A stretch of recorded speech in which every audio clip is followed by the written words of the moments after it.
Hi, this is Brian Ward from Shout Factory, and you are listening to the Geekcast Radio Network.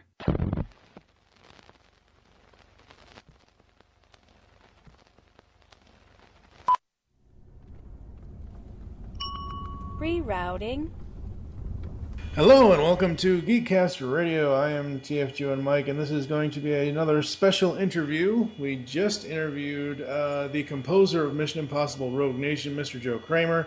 This is also going to be featured on Movie Week in Review, our general overall movie podcast that we have, which is separate from the Cinema Geek Show. And this is the second interview on M-Wire after the Joe Kramer interview. This is the fourth time, I believe, this guest has been here. And ladies and gentlemen, earlier this year, two, right? For this year? Or was one last year and then one was this year? Was Rerouting and they were both this year, right? Mm-hmm. Okay. Just want to make sure. This person has had two short films come out that he has directed. He is also on the writing part of them as well. And we all know and love him as the greatest DVD producer at Shout Factory of all time, Mr. Brian Ward. Hello, sir. Thank you very much. I appreciate it. I'll take it. Yeah. So I didn't even know you were you've been at Shout for almost 10 or 11 years at this point. It's like 12 years now.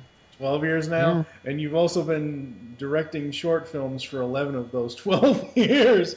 Something I never even knew. Yeah, no, shorts go back to. I was making short films and short videos or whatever back as far as 7th grade. I got my first camera, so I'm certainly no stranger. In fact, I was making shorts in college with the very editor I use for my bonus materials. So awesome! That's so cool. All right, so we're mainly here in this interview on Geekcast Radio and Movie Week in Review to talk about Brian as a director, writer, someone who does short films, but we can't just have you here and not catch up on what's been going on at Shout Factory. Talk about stuff, yeah. Yeah. What's been going on this year? You guys have had a whole bunch of MSTK3 stuff. You guys have had, was Beast Machines this year, right? Or was it last year? It may have even been a couple years ago. It's like forever and a day since I've worked on Beast Machines. So what's going on with Shout Factory this year? A lot of Transformer stuff, though. We've been doing the Rescue Bots, of course, but then we've also been doing the new Robots in Disguise series, which I'm actually enjoying quite a bit. Mm-hmm. And then we're still doing a lot of the popular and some of the B-rated Scream Factory releases that have always been popular.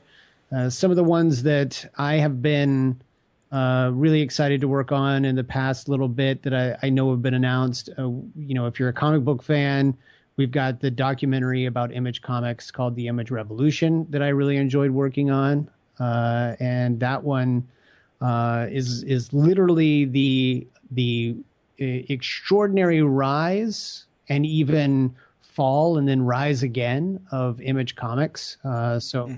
People who are fans of like Jim Lee, which I'm a huge Jim Lee fan, Todd McFarlane, Rob Liefeld, Eric Larson, Wilch Portasio, folks like that, Mark Silvestri. These guys are all in the film, and it is a really great, I would actually say pulls no punches look at what was literally a revolution when the world's biggest artists just left Marvel and started their own company.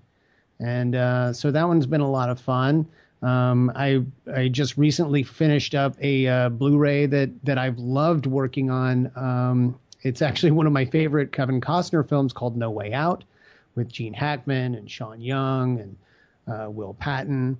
That one, if people haven't seen it before, is absolutely fantastic. Directed by Roger Donaldson, who also did HMS Bounty or The Bounty, and then a number of he also did 13 Days with Kevin Costner later in his career. The World's Fastest Indian, which I really love with Anthony Hopkins. This one is a political thriller where Gene Hackman plays the Secretary of Defense who is having an affair with a woman of the night, not Catwoman, although it is Sean Young, and without spoiling anything, she is also in a love affair with Kevin Costner.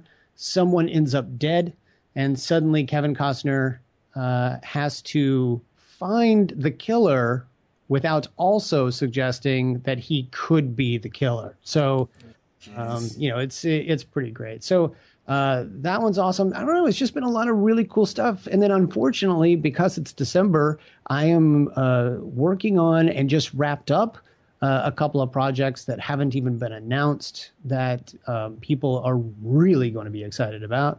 So we don't get any exclusives, right? Not at the moment. Nothing that I've been, but right now, one of the things that I'm really looking forward to gearing up on is something that is very much in the public right now, and that is the new Mystery Science Theater.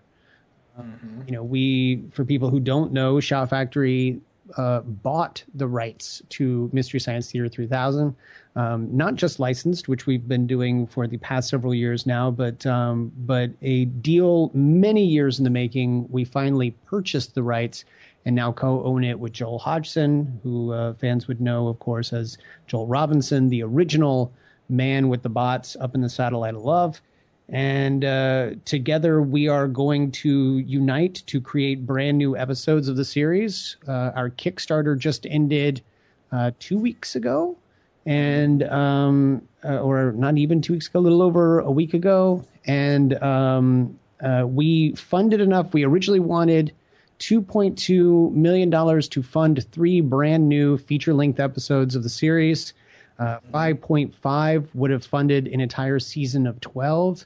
By the end of our Kickstarter campaign, we had funded enough to do 14 brand new episodes, including a holiday special. So, so that is going to be insane. And if you want information on that, you can go hit up bringbackmst3k.com. And there's lots of information on guest writers. And we're going to have like Dan Harmon guest writing for the series. We're going to have cameo appearances by people like Jerry Seinfeld and Bill Hader and Mark Hamill. It's going to be insane. Yeah, I can imagine. I think I missed the boat on Mystery Science Theater 3000 when it first came. I think I was too young at the time, so I've never actually gotten into any of it. I'd love to. But the thing that I love about MST3K is that it has jokes for literally every sense of humor. You can have a really lowbrow joke immediately followed up by some obscure reference to Shakespeare or Dostoevsky. And no matter where you are on the scale of humor, these guys nail it. And I'm really excited that Joel is going to be back. But we're also going to have the new host of MST3K is going to be Jonah Ray, who a lot of people may know from Comedy Central and the Nerdist podcast. And then he is going to be joined by Crow and Tom, of course, and they'll be voiced by new people, as every incarnation of Tom and Crow are voiced by new people. And then the mad scientist characters will be played by Felicia Day and Patton Oswalt. And these guys are all going to, very much like the original series, these guys are all going to be writers on the series. So all the riffs are going to be really top notch. When Patton Oswalt is co-writing something, just his improv is top notch. Yeah. Just imagine what happens when he gets an opportunity to watch a movie and write it down. So that on top of, the various co-writers that, or the various guest writers that are coming in, celebrity guest writers who grew up as fans and were inspired by Mystery Science Theater 3000. Just imagine what the series is going to be like when these guys are writing for it. So I'm really excited. And, I got to tell you, even if you've never been a fan before, if you know what it's like to watch a movie and then just listen to people riff on them, you are going to love the series. So stay tuned for 2016. Awesome. You and Dr. Andrea Letamendi just released episode 74 of the Arkham Sessions, which is the Batman Returns commentary. So you guys are almost 75 episodes. Yeah. And we took a little bit of time off. We with the holiday schedule, and a number of other things, it's really difficult. You know how. Oh yeah. Podcasts. But yeah, 75 episodes. We never thought we'd make it to 5 episodes, let alone 75. You're just over 2 years now, right? Yeah, we just, in fact, the 74th episode marks our 2-year anniversary. That's why we decided to do Batman Returns. That and the fact that it is holiday time. And, we couldn't think of a better Bat-centric holiday movie than Batman Returns. And since you guys already covered Christmas with the Joker earlier, you can recover it. All right, so you said you've been directing shorts since you were a kid. Tell us about how that came about. Did you always wanted to do film movies and all that stuff, or? Well, what's interesting is I always grew up assuming that I would go into comic books. I grew up constantly with a piece of paper and a pencil in hand, and if not a pencil, a pen, if not a pen, a marker or a crayon or whatever could put markings down on paper or any other surface. I had it in hand, and I would be sketching things and drawing things, and I just always assumed that I would try to get into comic books. But by the time I got into about 7th or 8th grade, it got to a point where I realized that I had no patience for things like backgrounds. And if you wanted me to illustrate a cover for you, no problem. I could do that. Everything would be fine. You would not get any complaints out of me. But the moment you needed 22 pages of panels with backgrounds and characters doing dynamic things, I would just lose patience. The character was one thing, but constantly making sure the backgrounds were all in the right perspective and whatever. I just sort of lost it. But then I was handed a camera where I was like, oh, I can do everything that I ever did in comics. I can still create compositions. I can still put characters into the frame the way I want them, and the camera will move, and then lo and behold, the background will already be there. And even if it's not, I'm not the one who has to put it there. So, it was that sort of thing was fantastic for me. And I had always grown up an actor. I'd grown up doing, things as a kid. And then as I got older, it just got to a point where that became my medium of choice. And when I moved out to Los Angeles, it certainly wasn't with delusions of grandeur, but I had been doing shorts in college. I had done a couple of things that people had seen. And I had moved out to LA to try to do something like directing. And then Shout Factory found me. And, after a very short time in the mailroom, I then graduated to producing documentaries for DVDs and then Blu-rays. And I've not really looked back since, but every opportunity we get to do something narrative is really exciting for me. And we don't always get to do them every year, but then you come across things like the 48-hour film project, where it's just basically our excuse to get off our butts and make something, and it's really where I have my joy and my passions.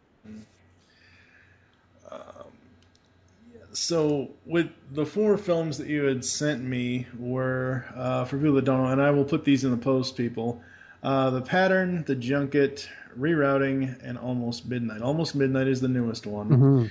The first one I had seen, because the first time I'd ever heard about this was when you posted either on Twitter or Facebook, I forget where it was, probably both, about rerouting. So I'm like, oh, okay, cool. It's it's Brian Ward. I love his DVD work. I'll check out and see what this is. And I watched it. I'm like, oh wow, that is the most uncomfortable situation to ever be in. And then it flips at the end, and I'm like, oh god, no, they didn't just do that. Yeah. That was just so awesome.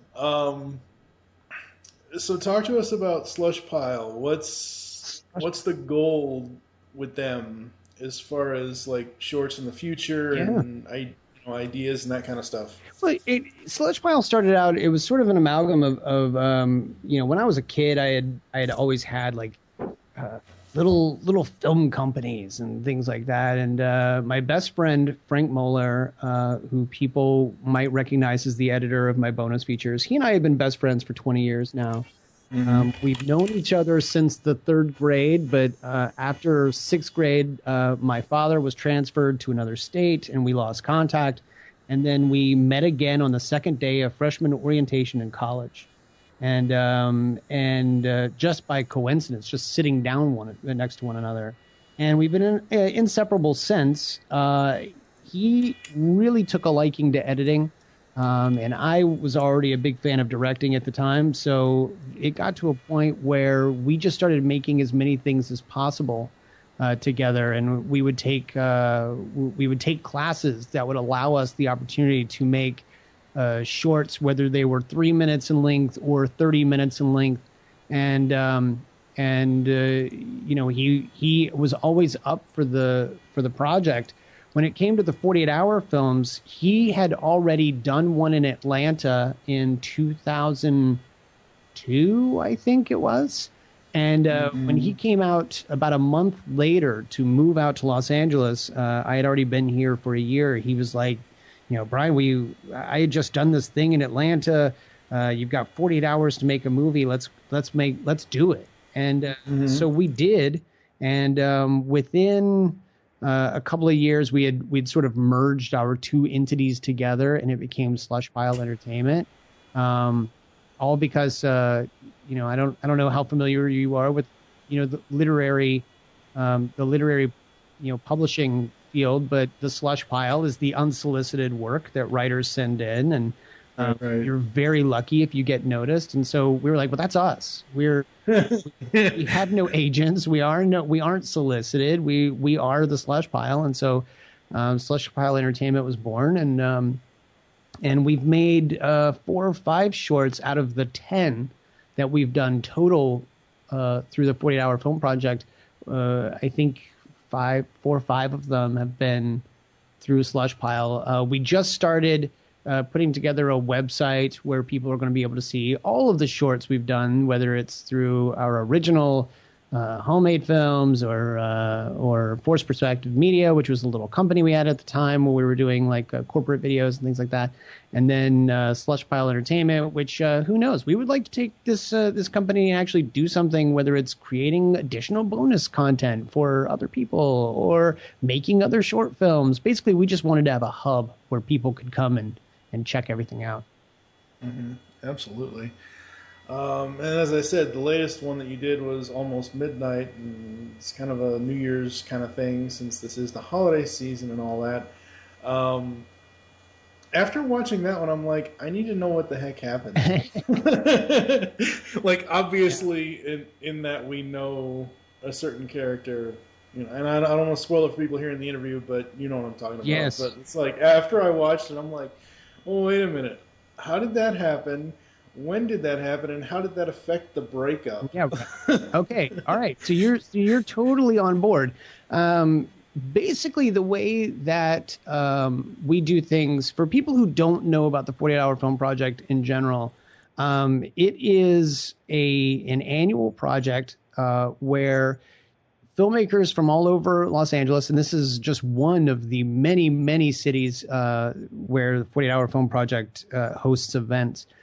The filmmakers all get together on a Friday night, and by 7 p.m., everyone has drawn a genre out of a hat. And then you are given a character, a line of dialogue, and a prop. And every filmmaker has to make a short film from 7 p.m. Friday to 7:30 p.m. They give you a half hour to travel to turn it in. 7:30 p.m. on Sunday, you have to conceive, write, shoot, edit your entire short. Nothing is supposed to be pre-produced. And we have done 10 of them now. And at this point, we basically use the festival as an opportunity to experiment, because the rules of the festival dictate that no crew members can be paid. So it evens the playing field for filmmakers who don't have a ton of crew people who are, paid crew or paid actors. So you can use SAG actors, but you can't pay them. You can use union crew members, but you can't pay them. So we will do all of that, and I think it really helps the project, because you're basically relying on the writing, the acting, and just the talent that you have rather than the money that you have. And so we have taken on this sort of mentality that we want to experiment. If I'm going to pay a crew, say $50,000, I'm going to get really nervous about the kinds of things I'm willing to try, because if I blow that 50 grand and the movie doesn't work, I'm in trouble. But if it's a 48-hour film and I'm not really paying anybody anything, I mean, I'm paying for food and I'm paying for props or costumes or whatever, but I'm not paying them for their time and their talent. Right. I can do whatever I want, and I can feel okay at the end of it. And so for the last maybe 4 or 5, I think I sent you 4.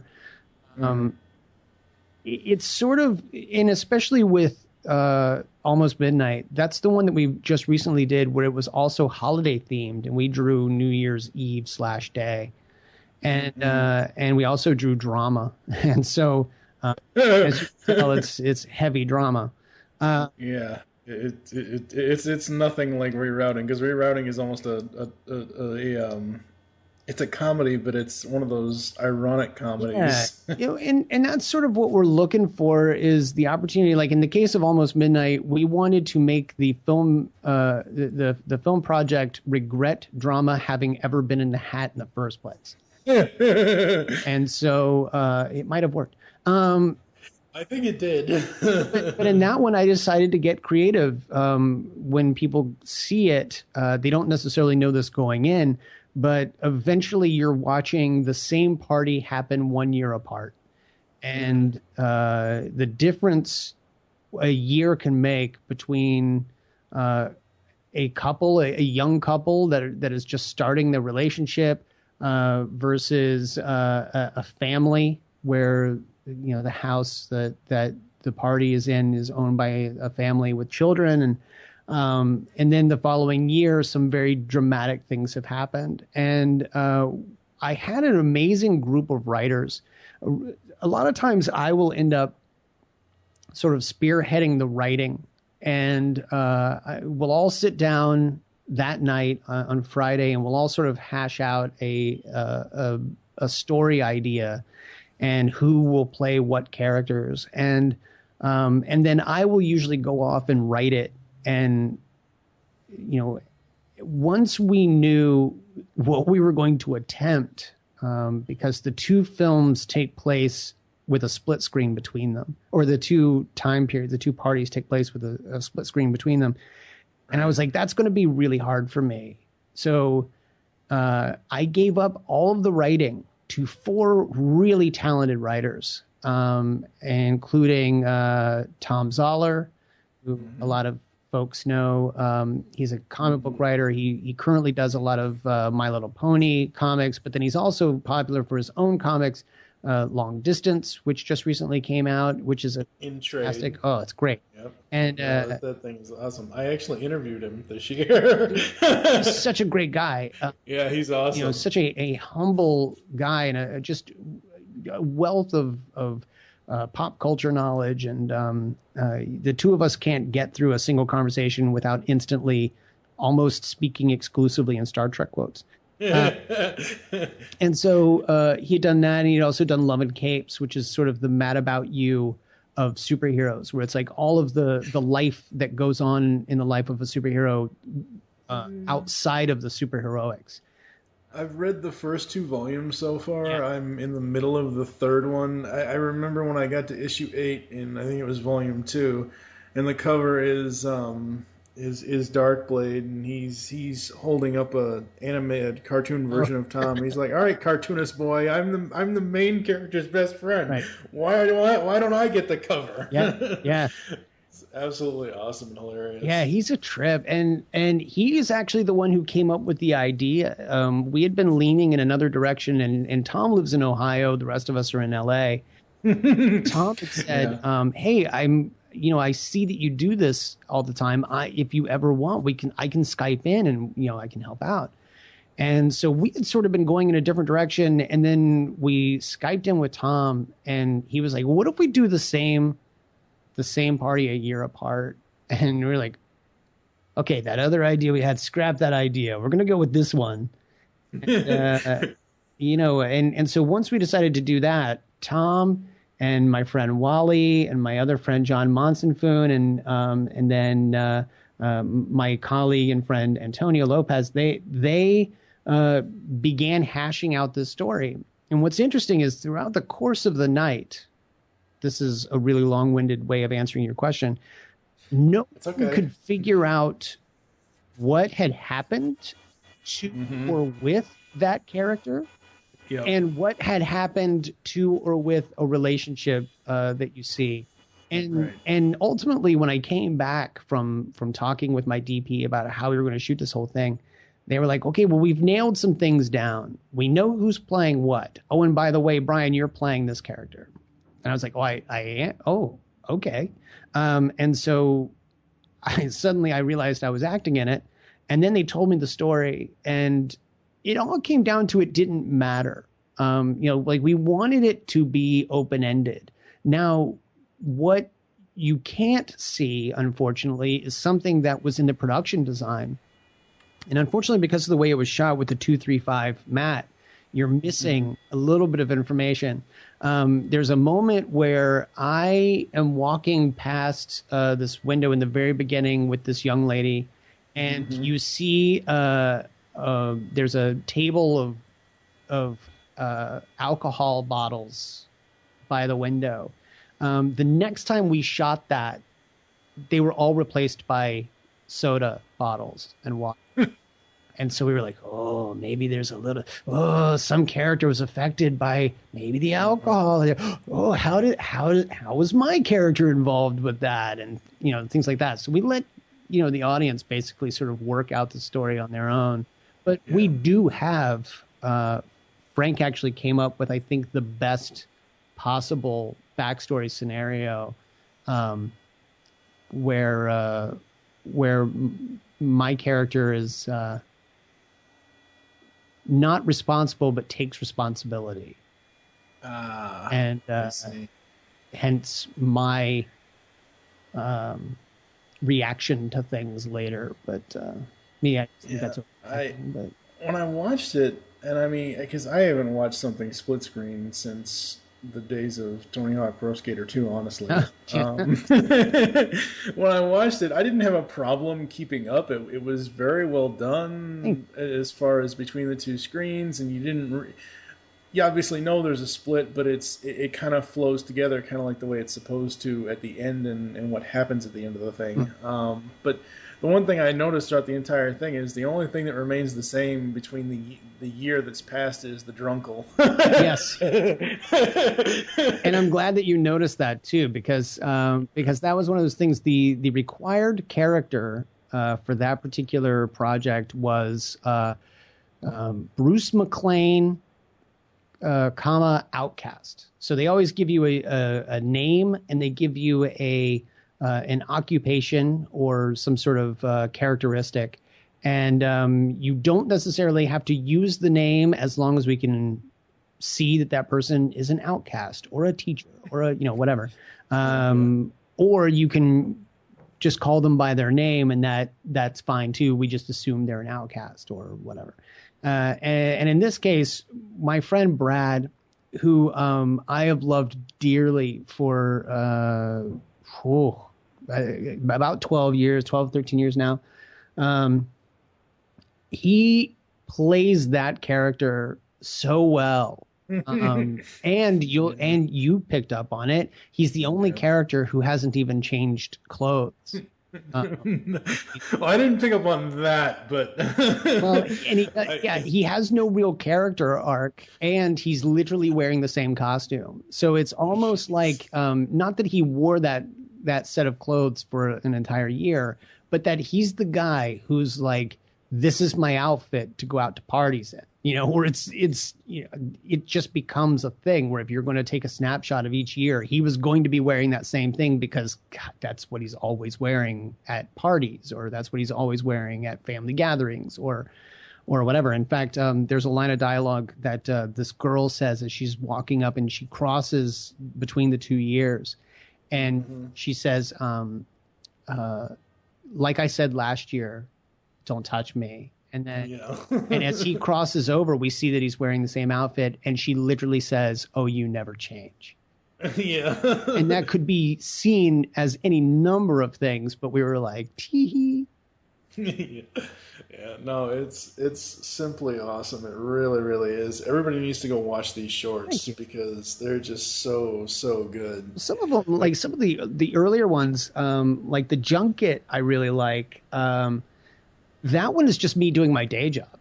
Yeah. I mean, that's a real inside joke. that one was a lot of fun for us because I'm actually using the same crew that I use for my bonus features, the same cameraman and the same sound op. And it was like, Irving, I want you to set up 2 cameras. And I just want you to have them. I literally want the interview we would be shooting if we were doing Transformers interviews or whatever. And the whole premise of that one is for folks who have not seen it. It's a press junket for a movie where 2 people who are both in the film, they're the stars of the movie, and one of them has sort of become the writer-director as well, and maybe a little pompous. They've been in the chairs talking to press for too long, and now they're just biting at one another. And that one just became fun because it's like, look, I always loved the stories of. I know a bunch of PR people, and I love the stories of like press junkets gone bad, and so again, Bradford plays that character really well, and then I get to be the straight man / angry ginger. I actually, if you go look at the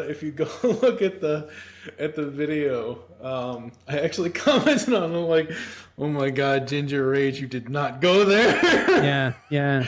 And in fact, I think that one was the first one where we did that sort of thing, and then the second one was Rerouting earlier this year, where I think Brad makes some comment. He calls me Ginger Minge or something, and at some point, I think Drea even was the one who saw that one, and she's like, "That's hilarious." But maybe in your next one, you not focus on the Ginger Rage. Yeah.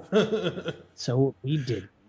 Well, I mean, like I said, between Rerouting and Almost Midnight, they're 2 totally different genres. You really couldn't have. I don't think your character would have been as emotionally connected to the audience if you had referenced the Ginger Rage and Almost Midnight compared to Rerouting, because Rerouting, the character that you play in the film, actually, it turns out, and again, I'm not going to spoil it, but it basically turns out that you're just there. Mm-hmm.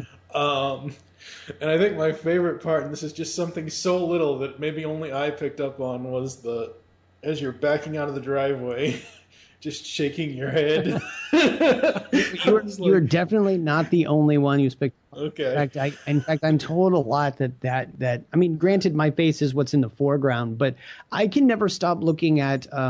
There's a group of folks who might be brawling in the background, and I'm always watching that. To me, that's hilarious. But then people are like, "Oh my God, that face you were making."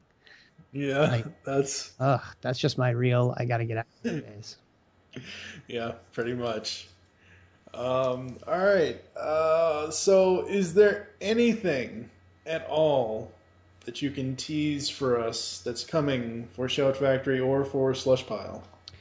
Nothing for Slushpile right now, although we are we recently got for our most recent two films, we got quite a few accolades, and that may have lit a fire a little bit. So I think we're definitely going to start working on some stuff coming up.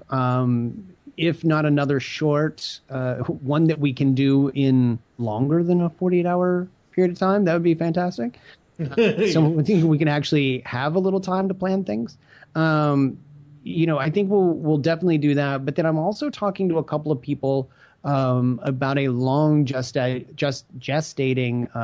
feature that I've wanted to do now for about a dozen years. And I've got to talk to the writer, who is a known entity at this point. So we gotta talk to him and see if he's still down to make it, and if so, I think maybe we'll ride this wave for as long as we can. As far as Shout goes, I am constantly working on things that I'm in love with. And you can't talk about them. Yeah, at the moment, I can't talk about most of them. MST3K is really our bread and butter right now, and that's in a lot of different facets, not just in a TV episode version, but just different things we can do. I'm very excited about getting in on that. Awesome. All right, why don't you inform the people where they can get in contact with you online if they would like to do so? You can absolutely find me on Twitter. I am at bward028. And you can find me with the Arkham Sessions podcast. We are at Arkham Sessions. You can also email me at any time. That's arkhamsessions@gmail.com. I'm constantly checking that, as well as Drea. And then there's Twitter's really the best possible place to find me. Mm-hmm. Absolutely. All right, folks, that's going to do it for this interview here on Geekcast Radio Network's M-Wire Movie Week in Review. Coming up, we've got hopefully episode 124, 125, and 126. Episode 124 will be the Terminator franchise. Episodes 125 and 126 will be content that we recorded almost 2.5 years ago, which would be the Beverly Hills Cop franchise and Hustler. Or The Hustler, I should say. So that's what's going on with M-Wire. Keep those film reels rolling, and we will catch you later. Rerouting. Hi, this is Dr. Andrea Letamendi. And Brian Ward from the Arkham Sessions. And you are listening to the Geekcast Radio Network. Hi, my name is Dr. Andrea Letamendi, clinical psychologist. And I'm Brian Ward, nerd. And we want to invite you to listen to our new podcast, The Arkham Sessions. It's a podcast dedicated to the fun and geeky analysis of Batman the Animated Series, episode by episode. We pay tribute to the writers and the stories of the animated series, while also exploring the very real psychology behind Gotham's rogues. And maybe even its heroes. All of this and more each week on The Arkham Sessions at underthemaskonline.com.